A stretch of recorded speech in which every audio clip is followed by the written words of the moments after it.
For 8 years, Joe was the last one in the room when I faced a big decision. He made me a better president, and he's got the character and experience to make us a better country. And he and Kamala are going to be in the fight, not for themselves, but for every single one of us. Look, I get that this president wants full credit for the economy he inherited and zero blame for the pandemic that he ignored. But you know what? The job doesn't work that way.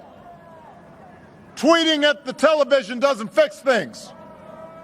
Making stuff up doesn't make people's lives better. You've got to have a plan. You've got to put in the work.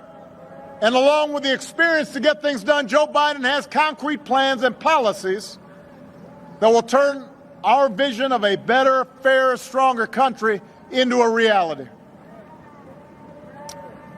We literally left this White House a pandemic playbook that would have shown them how to respond before the virus reached our shores.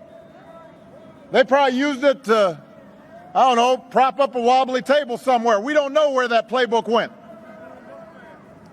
8 months into this pandemic, cases are rising again across this country.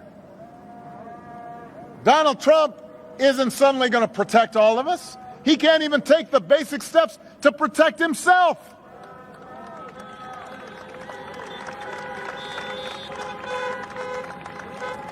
Just last night, he complained up in Erie that the pandemic made him go back to work. I'm quoting here. He was upset that the pandemic's made him go back to work. If he'd actually been working the whole time, it never would have gotten this bad.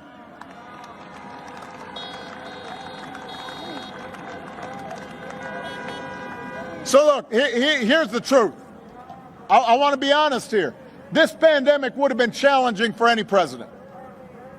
But this idea that somehow this White House has done anything but completely screw this up is just not true.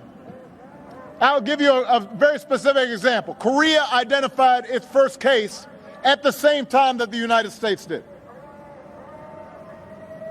At the same time.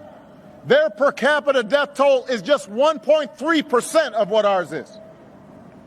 In Canada, it's just 39% of what ours is. Other countries are still struggling with the pandemic, but they're not doing as bad as we are because they've got a government that's actually been paying attention. And that means lives lost. And that means an economy that doesn't work. And just yesterday, when asked if he'd do anything differently, Trump said, not much. Really? Not much? Nothing you can think of that could have helped some people keep their loved ones alive? So Joe's not going to screw up testing. He's not going to call scientists idiots.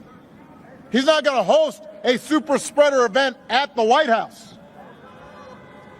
Joe will get this pandemic under control with a plan to make testing free and widely available, to get a vaccine to every American cost-free, and to make sure our frontline heroes never ask other countries for the equipment they need.